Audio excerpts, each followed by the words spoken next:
સ્વાગત છે દોસ્તો તમારું એમ સંકલ્પના YouTube ચેનલ ઉપર। આજે આપણે ચક્રવૃદ્ધિ વ્યાજનો એવા દાખલા લાવ્યા છે જેમાં દર પૂછવામાં આવ્યો છે કે વ્યાજનો દર શું છે।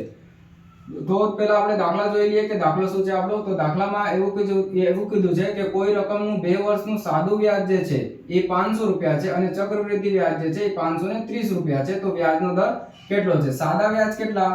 સાદા વ્યાજ કીધું આપણને 500 રૂપિયા અને ચક્રવૃદ્ધિ વ્યાજ આપણને કેટલા કીધું? ચક્રવૃદ્ધિ વ્યાજ કીધું આપણને 530 રૂપિયા। હવે ડિફરન્સ કેટલાના? 30 રૂપિયાના।